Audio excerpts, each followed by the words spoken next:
नमस्कार मित्रांनो, आमच्या चॅनलवर नवीन असाल तर चॅनलला नक्की सबस्क्राईब करा, म्हणजे तुम्हाला मालिकेचे नवनवीन एपिसोड सर्वात अगोदर पाहायला मिळतील.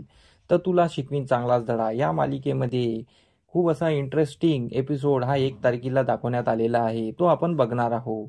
तो असा की अधिपती गुढीपाडव्याच्या दिवशी त्याचं काही लक्ष नसते, म्हणून तो काही घरी जेवण वगैरे करत नाही. आणि मग तो दुसऱ्या दिवशी ऑफिसला तसाच आलेला असतो. आणि इकडे अक्षरा पण तिच्या शाळेमध्ये असते. आणि ओमक्या अधिपतीच्या रूम मध्ये येतो आणि अधिपतीला बोलतो की अधिपती भावा, तू काही तर बोल. पण अधिपती खूप नाराज असतो, खूप एकटा एकटा झालेला असतो, त्याला कोणाशी बोलायची इच्छा नसते, काही जेवण वगैरे करत नाही तो.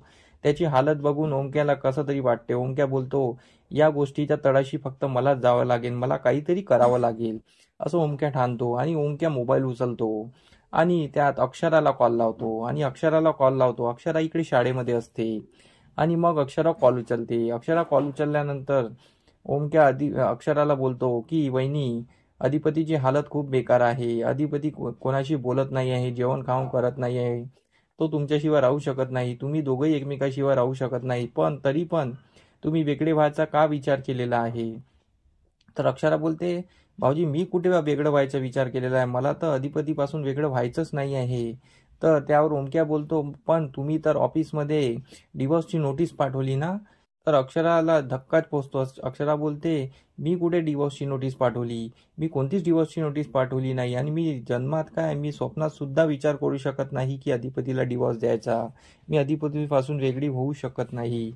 हे जेव्हा ओमकार ऐकतो तर ओमकारला धक्काच पोचतो. ओमकार बोलतो, काय, पण तुमची तर डिवोर्स नोटीस इथे आलेली आहे. तर अक्षरा बोलते, पण माझ्या घरी पण अधिपतीने साईन केलेली डिवोर्स नोटीस आलेली आहे. तर ओमक्या बोलतो, पण अधिपती करणं शक्यच नाही, कारण की अधिपती हे करूच शकत नाही. अधिपतीने डिवोर्स नोटीस तुम्हाला पाठवलेली नाही. मग दोघांच्या लक्षात येते की काहीतरी घोळ झालेला आहे. कोणीतरी त्यांची नावे वापरून, त्यांच्या सहीन वापरून त्या दोघांचा डिवोर्स करण्याकडे लागलेला आहे. तर ओमक्या आणि अक्षराचं हे बोलणं झालेलं असतं. तर अक्षरा ओमक्याला बोलते की आपल्याला भाऊजी या तळाशी जावं लागेल आणि हे कोणी घडवून आणलं हे बघावं लागेल. तर ओमक्या बोलतो, ठीक आहे वहिनी, मी तुमच्या सोबत आहे, आपण या तळाशी जाऊ आणि याचा नायनाट लावू. तर इकडे चारुवास पण अक्षराच्या घरी आलेले असतात.